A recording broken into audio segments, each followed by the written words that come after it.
24 आप सब जी का स्वागत है जी। जिस तरह ਅਸੀਂ ਜਾਣਦੇ ਹਾਂ ਵੀ ਪਿਛਲੇ ਕੁਝ ਸਮੇਂ ਤੋਂ ਪੰਜਾਬ ਅੰਦਰ ਕਿਸਾਨੀ ਬਿੱਲਾਂ ਦੇ ਮੁੱਦੇ ਨੂੰ ਲੈ ਕੇ ਕਿਸਾਨਾਂ ਵੱਲੋਂ ਅਤੇ ਕੁਝ ਰਾਜਨੀਤਿਕ ਪਾਰਟੀਆਂ ਵੱਲੋਂ ਐਨਜੀਓਜ਼ ਵੱਲੋਂ ਪੰਜਾਬ ਵਿੱਚ ਪ੍ਰਦਰਸ਼ਨ ਕੀਤੇ ਜਾ ਰਹੇ ਨੇ।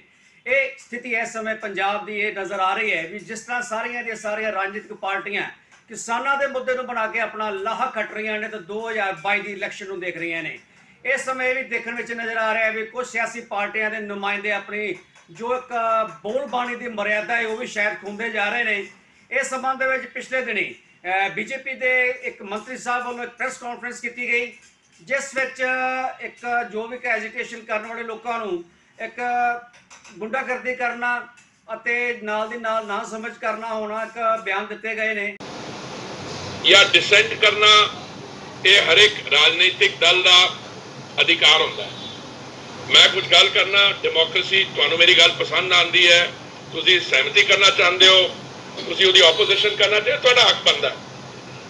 पर अगर तुसी बिल नू अपोज करना चाहते हो तो तरीका यह है कि तुसी पार्लियामेंट के अंदर अपनी गल अगे रखो, बात करेंगे पार्लियामेंट द्वारा देश भर में वो रिले होगी बात। और यदि आपको लगे कि आपकी जो आवाज जो है वो पूरी तरीके से या उस पर सोच विचार नहीं हो रहा या लोगों को समझ नहीं आ रही तो आप डिवीजन भी मांग सकते हो। पर डिवीजन मांगने के लिए आपको अपनी सीट में बैठ के हाथ खड़ा करके या बटन दबा के आपको डिवीजन माननी चाहिए। पर 20 तारीख को 20 सितंबर में को पार्लियामेंट में क्या हुआ, कई इन्ह पार्टी के जड़े MP सीगे, डिप्टी स्पीकर साहब प्रिजाइड कर रहे सीगे, उन्होंने टेबल से जाके बैठ गए, उत्ते नचना शुरू करता, माइक नू उखाड़ के और जोड़े उन्होंने लैंग्वेज यूज की है, मैं नहीं करना चाहता, मैं आर्टिकल लिखे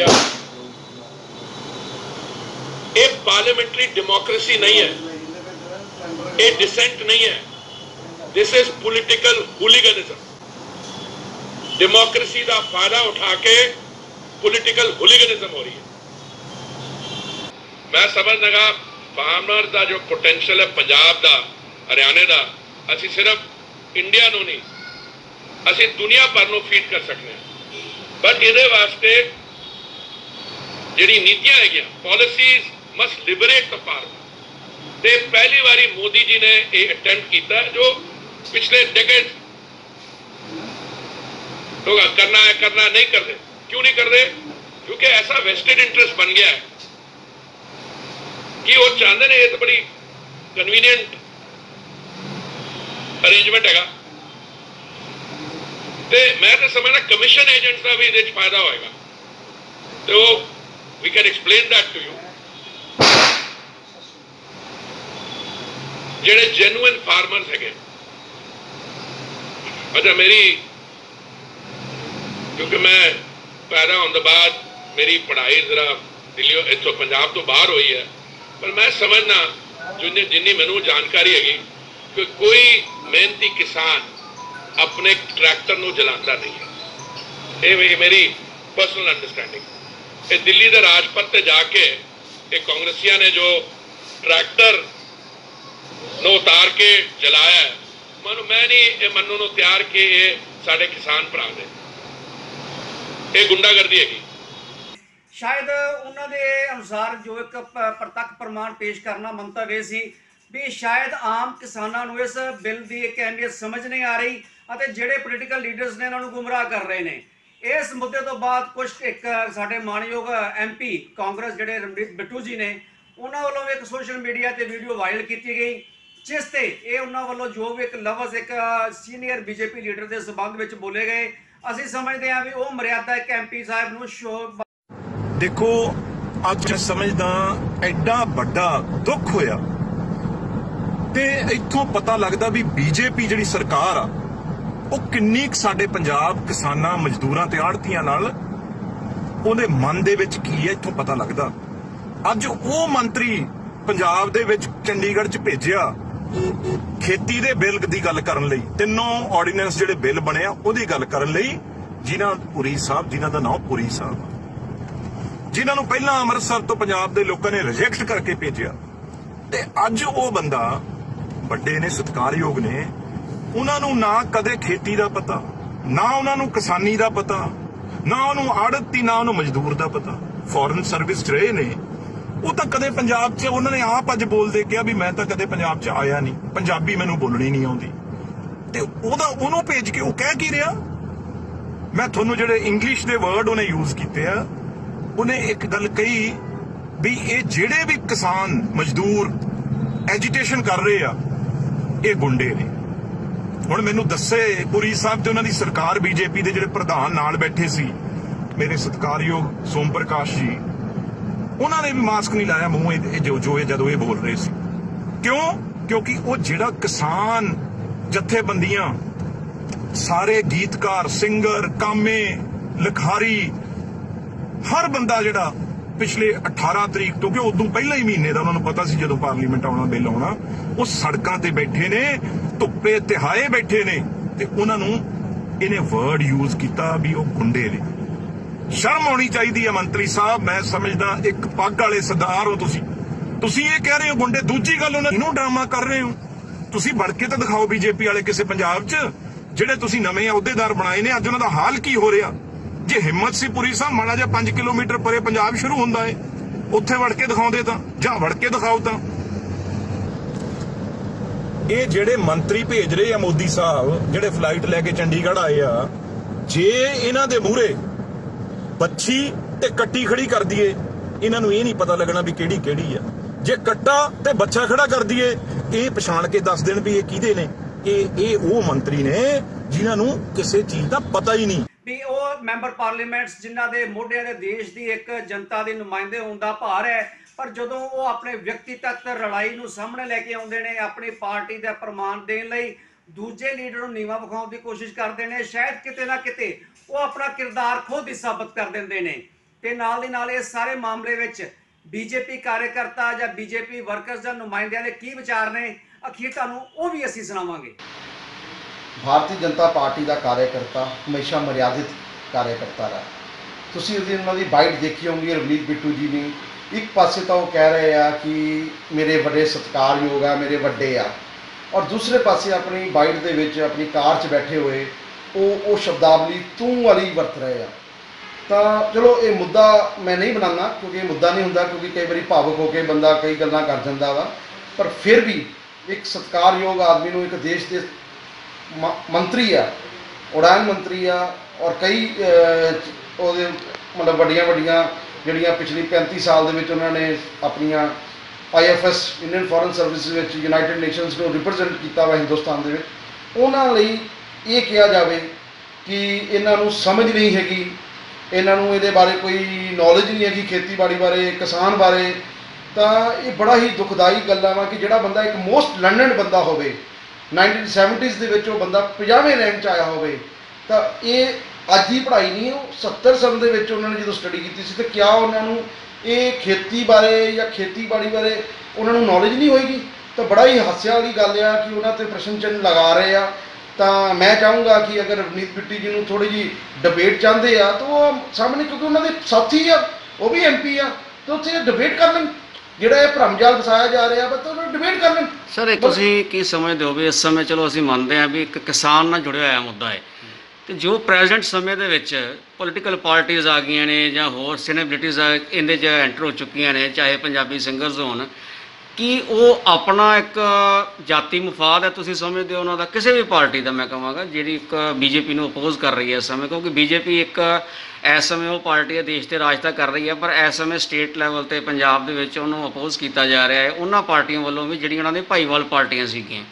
ਪਰ ਪ੍ਰੈਜ਼ੈਂਟਲੀ ਤੁਸੀਂ ਸਮਝਦੇ ਹੋ ਜਾਂ ਇੱਕ ਇਸ ਚੀਜ਼ ਨੂੰ ਬਿਲੀਵ ਕਰਦੇ ਹੋ ਵੀ ਜਿਹੜਾ ਅਕਸਰ ਇੱਕ ਕਿਸਾਨ ਦਾ ਮੁੱਦਾ ਹੈ, ਕਿਸਾਨ ਦਾ ਮੁੱਦਾ ਬਹੁਤ ਪਿੱਛੇ ਜਾ ਚੁੱਕਾ ਹੈ, ਤੇ ਪੋਲੀਟੀਕਲ ਪਾਰਟੀਆਂ ਜਿਹੜੀਆਂ ਅੱਗੇ ਆ ਰਹੀਆਂ ਨੇ ਉਹ ਆਪਣੇ ਜਾਤੀ ਮਫਾਦ ਹੱਲ ਕਰਨ ਲਈ ਅੱਗੇ ਆ ਰਹੀਆਂ ਨੇ, ਜਨਤਾ ਤੋਂ ਇਲੈਕਸ਼ਨ 2022 ਦੀ ਉਮੀਦ ਰੱਖ ਕੇ ਆ ਰਹੀਆਂ ਨੇ। ਬਿਲਕੁਲ, ਤੁਸੀਂ ਬੜਾ ਵਧੀਆ ਸਵਾਲ ਆਪੇ ਹੀ ਜਵਾਬ ਦੇ ਦਿੱਤਾ ਵਾ। ਸਾਹਮਣੇ ਨਜ਼ਰ ਆ ਰਿਹਾ 2022 ਨੂੰ ਦੇਖ ਕੇ ਹੀ ਸਾਰੇ ਆਪਣੇ ਇਹ ਸਾਰੇ ਰੰਗਮੰਚ ਰਚੇ ਜਾ ਰਹੇ ਆ। ਇਹ ਰੰਗਮੰਚ ਬਣ ਗਿਆ ਵਾ। ਪੰਜਾਬ ਨੂੰ, ਪੰਜਾਬ ਦੇ ਕਿਸਾਨਾਂ ਬਾਰੇ ਕੋਈ ਗੱਲ ਨਹੀਂ ਕਰ ਰਿਹਾ। ਇਹ ਜਿੰਨੀਆਂ ਪਾਰਟੀਆਂ ਹੈਗੀਆਂ ਵਾ ਅਪੋਜ਼ ਕਰ ਰਹੀਆਂ ਵਾ, ਕੋਈ ਪੰਜਾਬ ਦਾ ਕਿਸਾਨ ਦੇ ਬਾਰੇ ਗੱਲ ਨਹੀਂ ਕਰ ਰਿਹਾ। ਰਵਨੀਤ ਬਿੱਟੂ ਜੀ ਦਾ ਸਵਾਲ ਦੇਖੋ, ਕਹਿੰਦੇ ਜੀ ਉਹਨਾਂ ਨੂੰ ਖੇਤੀ ਬਾਰੇ ਪਤਾ ਨਹੀਂ ਹੈਗਾ, ਉਹਨਾਂ ਨੂੰ ਕਿਸਾਨ ਬਾਰੇ ਕੁਝ ਨਹੀਂ ਪਤਾ। ਤੁਸੀਂ ਇਹ ਦੇਖੋ ਕਿ ਇੱਕ ਲੱਖਾਂ ਆਦਮੀਆਂ ਨੂੰ ਰਿਪਰੈਜ਼ੈਂਟ ਕਰਨ ਵਾਲਾ ਆਦਮੀ ਕਿੱਦਾਂ ਭਰਮਜਾਲ ਫੈਲਾ ਰਿਹਾ ਵਾ ਕਿ ਇੱਕ ਮੋਸਟ ਲਰਨਡ ਬੰਦੇ ਨੂੰ ਇਹ ਨਹੀਂ ਪਤਾ ਕਿ ਉਹ ਕੀ ਉਹਨੇ ਚੰਗਾ ਵਾ ਤੇ ਕੀ ਮਾੜਾ ਵਾ। ਕਿਸਾਨਾਂ ਨੂੰ ਅੱਜ ਤੁਸੀਂ ਜਿਹੜੀ ਹੁਣ ਗੱਲ ਕੀਤੀ ਆ ਕਿ ਰੰਗਮੰਚ ਜਿਹੜਾ 2022 ਦੀ ਗੱਲ ਕਰ ਰਹੇ ਹੋ ਤੁਸੀਂ ਇੱਕ ਇਹਨਾਂ ਨੂੰ ਪੁੱਛੋ ਕਿ ਚਾਹੇ ਉਹ ਅਕਾਲੀ ਦਲ ਆ, ਚਾਹੇ ਉਹ ਆਮ ਆਦਮੀ ਪਾਰਟੀ ਆ, ਚਾਹੇ ਉਹ ਕਾਂਗਰਸ ਆ, ਇਹਨਾਂ ਦੇ ਹੀ ਕਾਰਜਕਰਤਾ ਨੂੰ ਤਕੜੇ ਕਰਕੇ ਸੜਕਾਂ 'ਤੇ ਬਿਠਾਤਾ। ਕਿਸਾਨ ਤਾਂ ਹੁਣ ਝੋਨਾ ਵੇਚਣ ਵਾਲੇ ਪਾਸੇ ਆ ਗਿਆ ਵਾ। ਸਰ ਹੁਣ ਕਈ ਜਗ੍ਹਾ ਤੇ ਬੀਜੇਪੀ ਕਾਰਜਕਰਤਾ ਨੂੰ ਤਾਂ ਅਸੀਂ ਗੱਲ ਛੱਡੀਏ, ਬੀਜੇਪੀ ਦੇ ਕਈ ਅਜਿਹੇ ਲੀਡਰਸ ਨੇ, ਹਰਿਆਣੇ ਦੀ ਗੱਲ ਕਰੀਏ ਜਾਂ ਪੰਜਾਬ ਦੀ ਗੱਲ ਕਰੀਏ, ਇੱਕ ਸਿੱਧਾ ਕਿਸਾਨਾਂ ਦਾ ਰੋਸ ਵੀ ਉਹਨਾਂ ਦੇ ਨਾਲ ਇੱਕ ਸਾਹਮਣੇ ਮੰਡੀਆਂ ਵਿੱਚ ਆ ਰਿਹਾ ਹੈ ਜਾਂ ਉਹਨਾਂ ਦੇ ਘਰਾਂ ਦੇ ਬਾਹਰ ਵੀ ਧਰਨੇ ਲਗਾਉਣ ਦੀ ਪਲੈਨਿੰਗ ਕੀਤੀ ਜਾ ਰਹੀ ਹੈ। ਤੁਸੀਂ ਕੀ ਸਮਝਦੇ ਹੋ ਵੀ ਇੱਕ ਡੈਮੋਕ੍ਰੇਸੀ ਦੇ ਵਿੱਚ ਇਹ ਚੀਜ਼ਾਂ ਕਿ ਸਾਨੂੰ ਸ਼ੋਭਾ ਦੇ ਐਜੀਟੇਸ਼ਨ ਸਾਡਾ ਹੱਕ ਹੈ, ਅੰਦੋਲਨ ਸਾਡਾ ਹੱਕ ਹੈ, ਪਰ ਇੱਕ ਜਾਤੀ ਵਿਵਾਦ ਹੱਲ ਕਰਨ ਲਈ ਜਾਂ ਆਪਣੀ ਪੋਲੀਟੀਕਲ ਗ੍ਰਾਫ ਨੂੰ ਉੱਪਰ ਚੁੱਕਣ ਲਈ ਮਤਲਬ ਕਿ ਅਨਨੈਸੈਸਰੀ ਦੇਖੋ, ਜੇ ਇਹ ਬਿੱਲ ਆਇਆ ਹੈ ਤੇ ਸਾਡੇ ਅਨੁਸਾਰ ਇਹ ਹੈ ਵੀ ਇਸ ਬਿੱਲ ਦੀ ਨੌਲੇਜ ਪ੍ਰੋਪਰਲੀ ਜਿਹੜੀ ਬੀਜੇਪੀ ਅਸੀਂ ਇੱਕ ਮਹਿਸੂਸ ਕਰਦੇ ਹਾਂ ਵੀ ਪ੍ਰੋਪਰਲੀ ਉਹਨੂੰ ਜਨਤਾ ਤੱਕ ਨਹੀਂ ਪਹੁੰਚਾ ਸਕੀ ਵੀ ਉਹਦੇ ਵਿੱਚ ਕਿਹੜੇ ਕਲੌਜ਼ ਨੇ। ਜਿਹੜੇ ਮੇਨ ਕਲੌਜ਼ ਜਾ ਚੁੱਕੇ ਨੇ, ਜੋ ਪਬਲਿਸ਼ ਹੋ ਰਹੇ ਨੇ, MSP ਦਾ ਮੁੱਦਾ ਹੈ ਜਾਂ ਕਿਸਾਨ ਦੀ ਜ਼ਮੀਨ ਦੇ ਐਕਵਾਇਰ ਕਰਨ ਦਾ ਮੁੱਦਾ ਹੈ ਜਾਂ ਉਹਨੂੰ ਸਟਾਕ ਕਰਨ ਦਾ ਮੁੱਦਾ ਹੈ, ਕਈ ਅਜਿਹੇ ਮੁੱਦੇ ਨੇ ਜਿਹਨੂੰ ਇੱਕ ਭਰਮਜਾਲ ਦੇ ਵਿੱਚ ਇੱਕ ਪਾਇਆ ਜਾ ਰਿਹਾ। ਨੋ ਡਾਊਟ ਜੇ ਸਰਕਾਰ ਨੂੰ ਤੁਸੀਂ ਸਮਝਦੇ ਹੋ ਵੀ MSP ਹੈ, MSP ਦਾ ਇੱਕ ਨਵਾਂ ਬਿੱਲ ਕਿਉਂ ਨਹੀਂ ਲੈ ਕੇ ਆਇਆ ਜਾ ਰਿਹਾ? ਜੇ ਇਹੋ ਹੀ ਪ੍ਰੋਬਲਮ ਹੈ ਸਿਰਫ MSP ਤੇ ਇੱਕ ਜਿਹਨਾਂ ਦੇ ਕੁੰਡੀ ਫਸ ਜਾਂਦੀ ਹੈ ਤੇ ਮੋਦੀ ਸਾਹਿਬ ਵੱਲੋਂ MSP ਦਾ ਨਵਾਂ ਬਿੱਲ ਕਿਉਂ ਨਹੀਂ ਲਿਆਇਆ ਜਾ ਰਿਹਾ? ਉਸ ਤੋਂ ਬਾਅਦ ਜੇ ਕੋਈ ਕਿਸਾਨ ਜਥੇਬੰਦੀਆਂ ਨੇ ਉਹਨਾਂ ਨੂੰ ਕੋਈ ਪਰਸਨਲੀ ਇੱਕ ਮੀਟਿੰਗ ਕਰਕੇ ਉਹਨਾਂ ਦੇ ਨੁਮਾਇੰਦਿਆਂ ਦੇ ਨਾਲ ਉਹਨਾਂ ਨੂੰ ਕਿਉਂ ਨਹੀਂ ਬਿਠਾਇਆ ਜਾ ਰਿਹਾ, ਚਾਹੇ ਇੱਕ ਰਾਜਪਾਲ ਦੇ ਲੈਵਲ ਤੇ ਕਿਉਂ ਨਾ ਹੋਵੇ। ਮਤਲਬ ਉਹਨਾਂ ਦੀ ਡੋਰ ਤੁਸੀਂ ਬੀਜੇਪੀ ਆਪਣੇ ਹੱਥੀਂ ਦੂਜੀਆਂ ਪਾਰਟੀਆਂ ਨੂੰ ਫੜਾ ਰਹੀ ਹੈ, ਨਾ ਕਿ ਉਹਨਾਂ ਨੂੰ ਟਾਈਮ ਦੇ ਕੇ ਸਿੱਧਾ ਕਿਸਾਨਾਂ ਨੂੰ ਸਮਝਾਉਣਾ ਚਾਹੀਦਾ ਹੈ। ਚੰਡੀਗੜ੍ਹ ਜਾਂ ਦਿੱਲੀ 'ਚ ਬੈਠ ਕੇ ਪ੍ਰੈਸ ਕਾਨਫਰੰਸ ਕਰਨ ਦੇ ਨਾਲ ਜਾਂ ਇੱਕ ਦੂਜੇ ਲੀਡਰ ਨੂੰ ਕਿਸੇ ਨੂੰ ਮਤਲਬ ਗੁੰਡਾ ਕਹਿਣ ਦੇ ਨਾਲ ਉਹ ਮਸਲੇ ਹੱਲ ਹੋਣਗੇ? ਸਰ ਤੁਸੀਂ ਸਮਝਦੇ ਹੋ ਕਿ ਅੱਜ ਬੀਜੇਪੀ ਨੂੰ ਲੋੜ ਨਹੀਂ ਹੈਗੀ ਵੀ ਡੋਰ ਟੂ ਡੋਰ ਜਾਂ ਪਿੰਡਾਂ ਦੇ ਵਿੱਚ ਉਹਨਾਂ ਦੇ ਕਾਰਜਕਰਤਾ ਜਾਣ, ਚਾਹੇ ਨੁੱਕੜ ਮੀਟਿੰਗਸ ਕਰਨ ਜਾਂ ਕੁਛ ਕਰਨ? ਜੇ ਤੁਹਾਡਾ ਕੋਈ ਪੱਖ ਹੈਗਾ ਤਾਂ ਕਿਸਾਨਾਂ ਨੂੰ ਤੁਸੀਂ ਸਮਝਦੇ ਹੋ ਵੀ ਉਹਨਾਂ ਨੂੰ ਜਾਣਕਾਰੀ ਨਹੀਂ ਗੀ, ਤੁਸੀਂ ਉਹ ਜਾਣਕਾਰੀ ਪ੍ਰੋਪਰਲੀ ਪਹੁੰਚਾਉਣ ਦੇ ਵਿੱਚ ਤੁਹਾਡੇ ਕਾਰਜਕਰਤਾ ਕੀ ਰੋਲ ਅਦਾ ਕਰ ਰਹੇ ਨੇ? ਦੇਖੋ, ਜਿਹੜਾ ਤੁਸੀਂ ਪਹਿਲਾ ਸਵਾਲ ਕੀਤਾ MSP APMC, ਜਦੋਂ ਕਲੀਅਰ ਕੱਟ ਇੰਸਟਰਕਸ਼ਨਾਂ ਸਾਰੇ ਉਹਦੇ ਵਿੱਚ ਹੈਗਾ ਵਾ ਬਿੱਲ ਦੇ ਵਿੱਚ ਆ ਕਿ APMC ਐਕਟ ਨੂੰ ਚੇਂਜ ਨਹੀਂ ਕੀਤਾ ਜਾ ਰਿਹਾ, ਜਦੋਂ APMC ਐਕਟ ਹੀ ਨਹੀਂ ਛੇੜਿਆ ਗਿਆ ਤਾਂ ਫਿਰ ਤਾਂ MSP ਦਾ ਕੋਈ ਮਤਲਬ ਹੀ ਨਹੀਂ ਰਿਹਾ। MSP ਉੱਤੇ ਸਟੈਂਡ ਹੈ ਜਦੋਂ ਕਲੀਅਰ ਕੱਟ ਸਾਰਿਆਂ ਨੂੰ ਕਿਹਾ ਜਾ ਰਿਹਾ ਵਾ। ਬਿੱਲ ਪੜ੍ਹੋ ਨਾ ਤੁਸੀਂ, ਗੂਗਲ 'ਚ ਜਾ ਕੇ ਸਾਰੇ ਜਣੇ ਪੜ੍ਹ ਸਕਦੇ ਆ। ਇਹ ਤਾਂ ਭਰਮਜਾਲ ਫਸਾਇਆ ਜਾ ਰਿਹਾ ਵਾ ਕਿ ਉਹਨਾਂ ਦੀ ਜ਼ਮੀਨ ਜਦੋਂ ਕੰਟਰੈਕਟਰ ਆਏਗਾ ਤਾਂ ਉਹਨਾਂ ਦੀ ਜ਼ਮੀਨ ਖੋਲਣਗੇ। ਜਾਂ ਕਲੀਅਰ ਕਹਿਤਾ ਕਿਹਾ ਗਿਆ ਕਿ ਜੇ ਕੋਈ ਆਦਮੀ ਤੁਹਾਡੀ 10 ਏਕੜ ਜ਼ਮੀਨ ਜਾਂ 2 ਏਕੜ ਜ਼ਮੀਨ ਤੇ ਖੇਤੀ ਕਰਨ ਆਉਂਦਾ, ਉਹਦਾ ਬੀਜ ਵੀ ਉਹ ਦੇਣਗੇ, ਫਰਟੀਲਾਈਜ਼ਰ ਵੀ ਉਹ ਦੇਣਗੇ, ਠੀਕ ਹੈ ਜੀ, ਪਾਣੀ ਦਾ ਪ੍ਰਬੰਧ ਵੀ ਉਹ ਕਰਨਗੇ। ਫਿਰ ਉਸ ਤੋਂ ਬਾਅਦ ਜੇ ਉਹਦੇ ਉੱਤੇ ਕੋਈ ਕੰਸਟਰਕਸ਼ਨ ਹੁੰਦੀ ਆ, ਕਿਸ ਚੀਜ਼ ਦੀ, ਔਰ ਉਹ ਕੰਸਟਰਕਸ਼ਨ ਵੀ ਉਹ ਪੱਧਰਾ ਕਰਕੇ ਕਿਸਾਨ ਨੂੰ ਵਾਪਸ ਮਿਲੇਗੀ। ਉਹ ਕੋਈ ਉਹਨਾਂ ਤੇ ਕੋਈ ਹੱਕ ਦੇ ਉੱਤੇ ਉਹਨਾਂ ਨੂੰ ਕਲੀਅਰ ਹੈਗਾ ਵਾ ਕਿ ਉਹਨਾਂ ਤੇ ਕੋਈ ਕਿਸਾਨ ਦੀ ਜ਼ਮੀਨ ਕਿਤੇ ਜਾਣ ਵਾਲੀ ਨਹੀਂ। ਜਿਸ ਤਰ੍ਹਾਂ ਕਿ ਰਵਨੀਤ ਬਿੱਟੂ ਜੀ ਵੱਲੋਂ ਇੱਕ ਹੋਰ ਤੰਜ਼ ਕੱਸਿਆ ਗਿਆ ਹੈ ਵੀ ਸ਼ਾਇਦ ਅਜਿਹੇ ਬੀਜੇਪੀ ਦੇ ਲੀਡਰਸ ਜਿਹਨਾਂ ਨੂੰ ਕਿਸਾਨੀ ਬਾਰੇ ਨਹੀਂ ਪਤਾ, ਉਹਨਾਂ ਨੂੰ ਸ਼ਾਇਦ ਇੱਕ ਕੱਟੇ ਤੇ ਕੱਟੀ ਦਾ ਤੇ ਵੱਛੇ ਦਾ ਜਾਂ ਕਿਸੇ ਡੰਗਰ ਦੀ ਇੱਕ ਜਾਤੀ ਬਾਰੇ ਵੀ ਨਹੀਂ ਪਤਾ, ਤੇ ਉਹੋ ਜਿਹੇ ਲੀਡਰ ਜਿਹੜੇ ਨੇ ਅੱਜ ਕਿਸਾਨੀ ਦੇ ਬਾਰੇ ਇੱਕ ਉਪਦੇਸ਼ ਦੇ ਰਹੇ ਨੇ, ਫਿਰ ਤੁਸੀਂ ਉਸ ਸੰਬੰਧ 'ਚ ਕੀ ਕਹਿਣਾ ਚਾਹੁੰਦੇ ਹੋ? ਗੱਲ ਇੱਦਾਂ ਜੀ, ਬੜਾ ਹੀ ਹਾਸਿਆ ਵਾਲੀ ਗੱਲ ਆ ਕਿ ਇੱਕ ਮੋਸਟ ਲਰਨਡ ਪਰਸਨ, ਦੇਸ਼ ਦਾ ਇੱਕ ਐਸਾ ਮੰਤਰੀ ਬਣਿਆ ਹੋਇਆ, ਉਡਾਨ ਮੰਤਰੀ ਆ, ਕਈ ਹੋਰ ਕੰਮ ਕਰ ਰਿਹਾ, ਰਵਨੀਤ ਬਿੱਟੂ ਜੀ ਨੂੰ ਇਹ ਪੁੱਛਣਾ ਚਾਹੁੰਦਾ ਵਾਂ ਕਿ ਮੈਂ ਇਹ ਦੱਸੋ ਕਿ ਉਹਨਾਂ ਨੂੰ ਕੱਟਾ ਕੱਟੀ ਬਾਰੇ ਨਹੀਂ ਪਤਾ ਹੋਏਗਾ, ਬੱਚਾ ਬੱਚੀ ਬਾਰੇ ਨਹੀਂ ਪਤਾ ਹੋਏਗਾ? ਜੇ ਜਾਨੂੰ ਜ਼ਿਆਦਾ ਸਮਝ ਰੱਖਦੇ ਹੋ ਤੁਸੀਂ ਇੱਕ ਕੰਮ ਕਰ ਲਓ, ਬੜਾ ਹੀ ਮਜ਼ੇ ਵਾਲੀ ਗੱਲ ਆ ਕਿ ਤੁਸੀਂ ਜੱਜ ਸਿੱਖ ਹੋ, ਤੁਸੀਂ ਕੱਟਾ ਕੱਟੀ ਪਾਰਲੀਮੈਂਟ 'ਚ ਲੈ ਜਾਓ, ਬੱਚਾ ਵੀ ਲੈ ਜਾਓ, ਜਿਹੜੀ ਤੁਹਾਡੀ ਮਨ ਦੀ ਇੱਛਾ ਹੋ, ਔਰ ਉਹ ਡਿਫਰੈਂਸ਼ੀਏਟ ਕਰਕੇ ਤੁਹਾਨੂੰ ਉੱਥੇ ਹੀ ਦੱਸ ਦੇਣਗੇ। ਨਾਲੇ ਤਾਂ ਇੱਕ ਬੜਾ ਵਧੀਆ ਇੱਕ ਮੈਸੇਜ ਤੁਹਾਡਾ ਜਾਏਗਾ ਕਿ ਤੁਸੀਂ ਕੱਟਾ ਕੱਟੀ ਜਾਂ ਬੱਚਾ ਬੱਚੀ ਲੈ ਕੇ ਗਏ ਹੋ, ਤਾਂ ਉੱਥੇ ਇੱਕ ਮੈਸੇਜ ਤੁਹਾਨੂੰ ਜਵਾਬ ਦਾ ਪੁਰੀ ਸਾਹਿਬ ਦੱਸ ਦੇਣਗੇ ਕਿ ਕੱਟਾ ਕਿਹੜਾ ਵਾ ਤੇ ਬੱਚਾ ਕਿਹੜਾ ਵਾ।